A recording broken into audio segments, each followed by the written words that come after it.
बहनों, मातृशक्ति को नमन।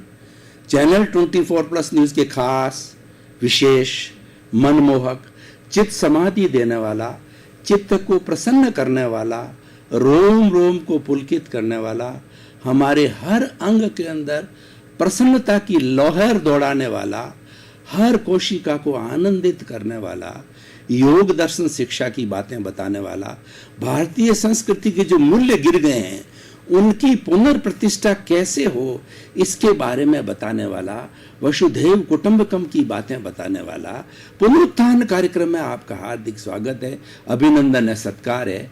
पुनरुत्थान में हम प्रतिदिन नए नए विषयों के साथ प्रवेश होते हैं और हर विषय हमें कुछ न कुछ शिक्षा देता है, क्योंकि हर विषय को होलिस्टिक बनाया जाता है, मल्टी डायमेंशनल बनाया जाता है।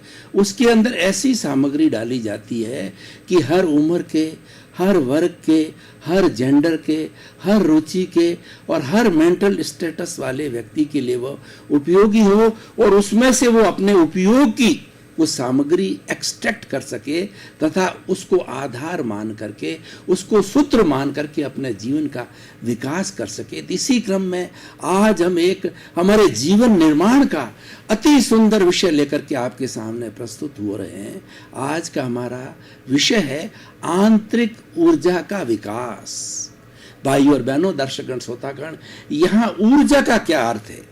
ऊर्जा का अर्थ होता है विटालिटी, प्राण शक्ति, मन, वचन, काया और हमारे शरीर का हर ऑर्गन, शरीर की हर कोशिका, शरीर का हर भाग, शरीर का हर टिश्यू, शरीर का हर सिस्टम, शरीर का हर अंग जो है, शरीर का हर चीज शरीर की जो है प्राण ऊर्जा से चलती है।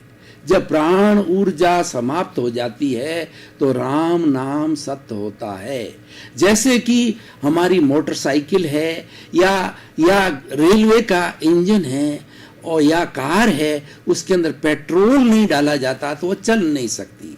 ठीक उसी तरीके से हमारे शरीर में प्राण ऊर्जा न हो तो हम शिथिल जो है होकर के और एक यंत्रवत पड़े रह जाते हैं, कोई हलचल नहीं करते हैं।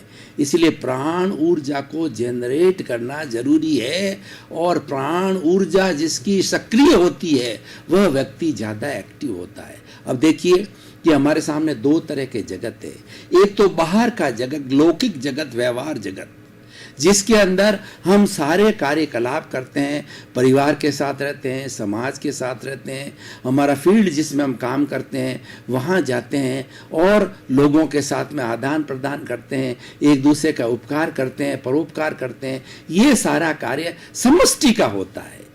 और व्यष्टि की बात करूं, व्यक्ति विशेष की बात करूं, उसका जो भीतर का जगत है वो ज़्यादा इम्पोर्टेंट है, क्योंकि भीतर से बाहर संचालित होता है। भीतर पावरफुल है, पहले योजना भीतर में बनती है, उसकी क्रियान्विति बाहर होती है। भीतर इतना पावरफुल है कि उसके नियम अलग हैं, वो अति सूक्ष्म है और बाहर स्थूल है। मैं आपको एक उदाहरण देना चाहता हूं कि हमारा जो मेमोरी कार्ड होता है इतना छोटा सा होता है और हमारी सिम होती है कितनी छोटी होती है, लेकिन वह मेमोरी कार्ड 100 GB तक का होता है। उसके अंदर पूरा कमरे में समा जाए जितनी हम पुस्तकालय उसके अंदर स्टोर कर सकते हैं। और आप जो सिम को देखिए, पूरे वर्ल्ड के अंदर वो कहीं भी बात करती है, कहीं के फोटो लेती है, टीवी चलाती है और वीडियो कॉन्फ्रेंसिंग करती है। तो सिम कितनी पावरफुल है, क्योंकि वो सूक्ष्म है, सूक्ष्म पावरफुल होता है, वो भीतरी जगत है। आज अपना जो विषय है वो भीतरी जगत का जो है उत्थान कैसे हो, भीतरी जगत की ऊर्जा का विकास कैसे हो। हमारे बाह्य जगत जो हम देख रहे हैं उसमें क्या आता है कि हाथ है, पाँव है, सिर है और पैर है, ये आते हैं।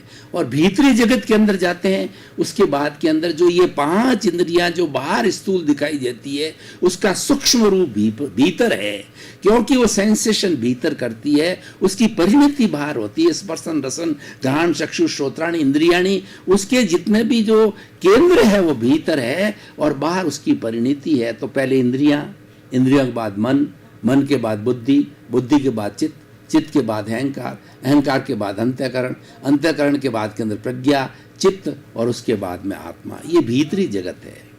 तो भीतरी जगत को जो है, बाहरी और भीतरी जगत को तीन जो है वो स्तरों के अंदर मैं बांटता हूं, जिसको कि हम मन कह सकते हैं।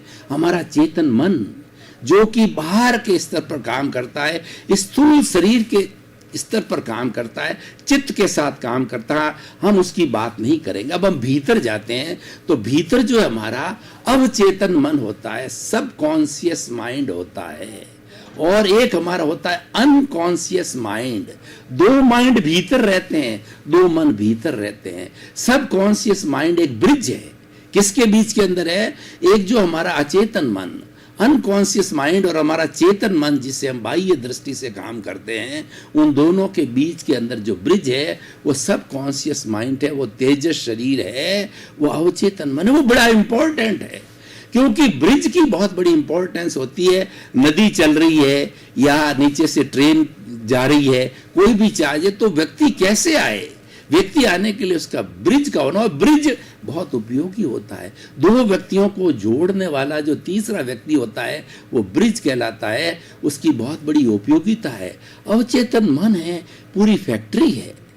अब भीतरी जगत के जो है ऊर्जा का जो विकास की हम बात करें, वो सारा विकास जो होता है वो अवचेतन मन में होता है, और अवचेतन मन में ट्रांसफॉर्मेशन होता है। विश्व की सबसे बड़ी फैक्ट्री अवचेतन मन है, जिसके अंदर लेशिया का ट्रांसफॉर्मेशन होता है। और हमारा जो अचेतन मन है, जिसको कि हम कार्बन शरीर कहते हैं, लिंग शरीर कहते हैं, कॉजल बॉडी कहते हैं, वहाँ पर वो स्टोर हाउस है, वो वेयर हाउस है। जन्म जन्मांतर की हमारी दबी हुई इच्छाएं, हमारे कर्म, पुण्य पाप सब वहाँ स्टोर होते हैं, और समय आने पर उनका राइज होता है। हर एक का अपना समय होता है, समय आते ही वो राइज होता है, और राइज होकर के उदय की अवस्था के अंदर वो कर्म उदय में आता है और फल देना प्रारंभ करता है। तो जो ही आत्मा और कार्बन शरीर के बीच के अंदर जो बंध बंधा हुआ है, तो वहाँ से कर्म उदय में आया, तो कर्म उदय में आते ही एक दोनों के ऊपर एक वलय बनता है। दोनों का जो आपस के अंदर थिकली एसोसिएशन में वलय बनता है, जिसको हम अध्यवसाय कहते हैं। उस वलय को पार करके और जैसा हमारा अच्छा बुरा भाव आता है, वह भाव जो है वो कलरलेस अवस्था के अंदर वो भाव आगे चलता है। अब देखिए, भाव दो तरह के होते हैं, एक प्रशस्त भाव होते हैं और अप्रशस्त भाव होते हैं। सबसे पहले मैं, क्योंकि हमको विकास करना है, तो हम मान के चल रहे हैं कि अप्रशस्त भाव आ गया, यानी हमारा पाप का भाव आ गया, क्योंकि पुण्य पाप दोनों हैं और हर एक का अपना अपना समय है। अगर हमारा प्रशस्त भाव आ गया, नेगेटिव थॉट आ गया, तो नेगेटिव थॉट आगे चल करके और वो हमारे अवचेतन मन के पास तक पहुंचेगा। तब वो क्या होता है कि यहाँ पर लेशाएं होती है, उनको कलर्स मिलते हैं, क्योंकि कलर का हमारे स्वभाव पे, हमारी उन्नति पर, हमारी नेचर पर, सब पे कलर का बहुत प्रभाव पड़ता है। व्यक्ति सबसे ज़्यादा दुनिया में प्रभावित होता है वो कलर से होता है, और इस कलर के द्वारा जो है हमारा जो आभा मंडल होता है उसमें 6 महीने पहले कलर आने प्रारंभ हो जाते हैं, और उसको वो सारा तेजस जो शरीर के आधार पर होता है, इस अवचेतन मन के आधार पर और कर्लियन फोटोग्राफी के माध्यम से उसके फोटो ले लिए जाते हैं। कौन सी बीमारी आ रही है, बुरा होने वाला है, अच्छा होने वाला है, तरक्की होने वाली है, अवनति होने वाली है, सारी चीज 4-6 महीने पहले उसमें उद्घाटित हो जाती है। ओरा के अंदर वो अवचेतन मन के अंदर आता है। तो वो हमारा जो कलरलेस जो लेशियाएं थी, अप्रशस्त लेशियाएं, वो अप्रशस्त लेशियां 3 तरह की होती है, कृष्ण लेशिया, नील लेशिया और कापोत लेशिया। जो कृष्ण लेशिया होती है वो हिंसा के भाव वाली होती है, मारो, कूटना, मारना, पीटना, हिंसा करना, और दूसरे को जो गोली मारना, सुसाइड करना और कत्लेआम करना, ये हिंसा के भाव आते हैं। उसको हम कृष्ण लेशिया कहते हैं। वो डार्क जो है, डल कलर की, ब्लैक रंग की होती है। और दूसरा जो अगर उससे थोड़ा सा न्यून भाव है, थोड़ा कम नेगेटिव है, तो वो हमारा नील लेशिया होती है। नीले कलर की जो है वाइब्रेशंस जो बनती है, डल होती है, डार्क होती है। तो वह थोड़ा उससे जो है बेटर चिंतन होता है। वो क्या करता है कि वो आपस के अंदर जो है वो नेगेटिव थॉट्स किया बुरा सोचता है, किसी की जो है वो घृणा करता है, जेलेसी करता है और किसी को गिराने की बात सोचता है, बुरे की बात सोचता है, तो वो कि नील लेशिया और कापोत लेशिया के अंदर झूठ है, कपट है, जो है वो चोरी है और उसके साथ मिलावट है। इस तरह का कार्य नीले वो कबूतर रंग की होती है, डार्क होती है, डल होती है। ये वाइब्रेशंस वैसे ही जैसे जैसे हमारे नेगेटिव थॉट्स उदय भाव भीतर से पाप का आया वैसे बन जाते हैं। अब ये सारा हमारे अवचेतन मन पर आ जाता है। अब हमें उस ऊर्जा का विकास करने की बात हम कर रहे थे, तो विकास हमें कैसे करना चाहिए? उस विकास का नाम ही पुरुषार्थ है। हमारे जो यहीं से हमारे जो ये जितने भी लेशियाएं आई है, ये भाव बनते हैं और भाव जाकर के आगे विचार बनते हैं। विचार से हमारा आचार होता है, आचार से हमारा व्यवहार होता है, व्यवहार से हमारा व्यक्तित्व होता है। ये पक्ष जो है टर्निंग पॉइंट है, ये भाव है, यहाँ पे कंट्रोल किया जाना चाहिए। हमारे बुरे भाव आ रहे हैं, आप पुरुषार्थ कीजिए। पुरुषार्थ ये कीजिए कि आपके अंदर जो बुरे और अच्छे भाव दोनों ही हैं, तो आप उन्हें बुरे भावों की जगह प्रशस्त लेशिया खड़ी कर दीजिए। तेजो लेशिया, पद्म लेशिया और शुक्ल लेशिया। तेजो लेशिया होती है वो हमारी जो है वो सुबह सूर्योदय होता है, पिंक कलर की होती है, अरुणिमा कलर की होती है और वो ब्राइट होती है, वो हमें शांति देती है। और पद्म लेशिया होती है वो चमकते हुए हल्दी के कलर की होती है, येलो कलर की होती है और ब्राइट होती है। तो वो लेशिया जो है वो शुभ भाव वाली होती है और वह हमें प्रसन्नता देती है, आनंद देती है। और तीसरी शुक्ल लेशिया एब्सोल्यूट वाइट कलर की जो होती है और वह ब्राइट होती है, वो प्योरिटी लाती है। वो तो संत महात्माओं के, महापुरुषों की होती है, सामान्य व्यक्ति के प्राय नहीं होती है। तो हम ये कह रहे हैं तो उन भावों को, शुभ भावों को खड़ा कर दीजिए। ये प्रतिरोधात्मक शक्ति है। आंतरिक ऊर्जा का विकास हम कैसे करें कि प्रतिरोधात्मक शक्ति को खड़ा कर दो। अगर आपके भीतर के अंदर रोग आया है और हमारे सिस्टम में, प्रकृति के अंदर एक यूनिबिल्ट सिस्टम इस शरीर में डाल रखा है, जैसे कि आजकल जितने टीवी होते हैं और जितने भी जो है वो अपने रेफ्रिजरेटर होते हैं, कूलर्स होते हैं, सबके अंदर यूनिबिल्ट सिस्टम होता है जो कि वोल्टेज को अप डाउन कर देता है और उसको जलने नहीं देता, खराब होने नहीं देता है। उसी तरह से ये प्रतिरोधात्मक शक्ति है सारी। उस प्रतिरोधात्मक शक्ति से हमारे भीतर जैसे आरबीसी होती है, सीबीसी होती है, यानी जो हमारी आरबीसी राइट जो है वो रेड ब्लड सेल्स, डब्ल्यूसी होती है वाइट ब्लड सेल्स होती है, ये सारे लड़ाकू है। ये हमारे जितने भी लड़ने वाले जो है ये फौजी है, ये लड़ने वाले जवान है और ये हमको बीमार नहीं होने देते। ठीक उसी तरह से आपने प्रशस्त लेशिया को खड़ा किया तो जो आपका अशुभ भाव है वो दब जाएगा और शुभ भाव के अंदर कन्वर्ट हो जाएगा। यही हमारी आंतरिक ऊर्जा का विकास का अर्थ होता है। हम शुभ भावों को पैदा करें और भीतर से अगर शुभ भाव आ रहे हैं तो पैदा करने की आवश्यकता ही नहीं है। अशुभ भाव आ रहे हैं उस पर हमको ऊर्जा का विकास करने के लिए अशुभ की जगह शुभ के भाव खड़े करना चाहिए और इसी का नाम पुरुषार्थ है, इसी का नाम जागृति है।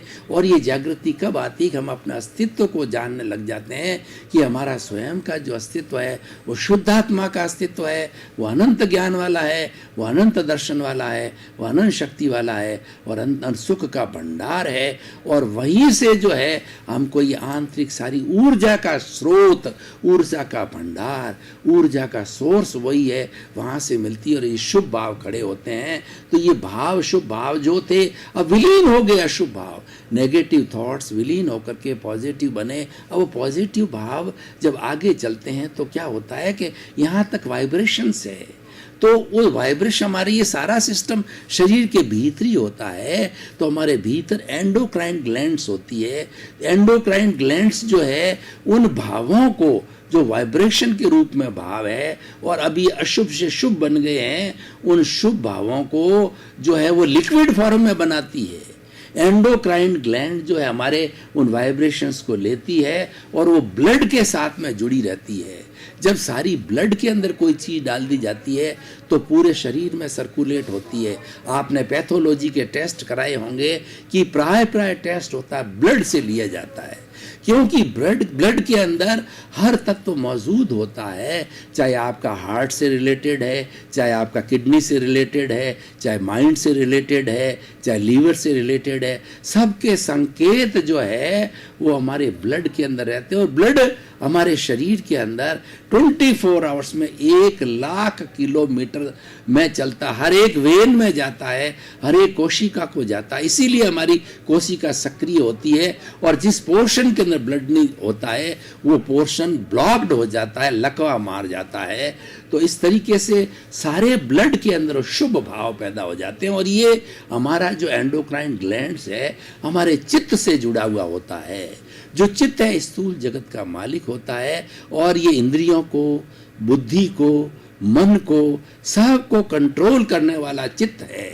जो इस स्थूल जगत का मालिक चित्त है, वो चित्त तक भाव आते हैं, और चित्त तक भाव आने के बाद में बुद्धि, इंद्रियों को और मन को संकेत हो जाता है कि शुभ कार्य करो, बड़ों का विनय करो, ईश्वर प्राणिधान करो, स्वाध्याय करो, परोपकार करो, अच्छे कार्य करो, शिक्षा ग्रहण करो, अच्छी बातें बताओ, अच्छी सोच रखो।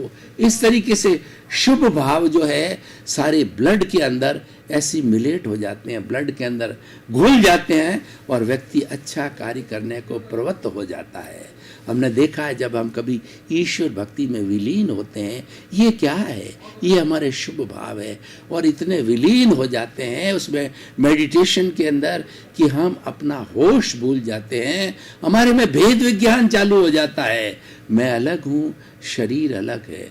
जब ये भेद विज्ञान होता है तो हमारे अस्तित्व का हमें ज्ञान होता है, हमारा सेल्फ रियलाइजेशन होता है, हम अपने आप को उस अविनाशी तत्व को जानने लग जाते हैं। हमारे भीतर जो विराजमान शुद्ध आत्मा भगवान अविनाशी तत्व है, अमूर्त है, और उसका अनुभव चालू हो जाता है। अनुभव जन्य है हमारी आत्मा, ये हाथ पर नहीं दिखाई जाती है, ये तो अनुभव की जाती है, उसकी अनुभूति चालू हो जाती है, उसका साक्षात्कार चालू हो जाता है, उसको सेल्फ रियलाइजेशन कहते हैं। और दुनिया का सबसे कठिन कार्य जो है सेल्फ रियलाइजेशन, अपने आप को पहचानना। व्यक्ति सारी दुनिया को बहुत पहचानता है। दर्शकगण, श्रोतागण, भाई और बहनों, आपका बहुत बहुत धन्यवाद।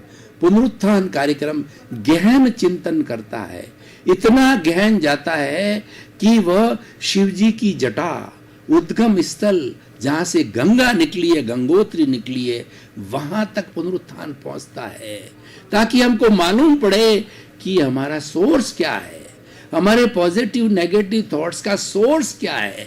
हम उस सोर्स का निदान करते हैं, हम उस सोर्स का जो है वो डायग्नोसिस करते हैं, उसको सुधारते हैं, क्योंकि हमारा उद्देश्य है व्यक्ति को सुधारना और उसके नकारात्मक सोच को सकारात्मक सोच के अंदर बदलना। ये हमारे पुनरुत्थान का उद्देश्य है। तो इसी क्रम में आपका जीवन आनंदमय हो, मंगलमय हो, संयममय हो, सुखमय हो, धर्ममय हो, और आप खूब शतायी होकर समाज की सेवा करें, परोपकार करें। आपके प्रति मंगल भावना।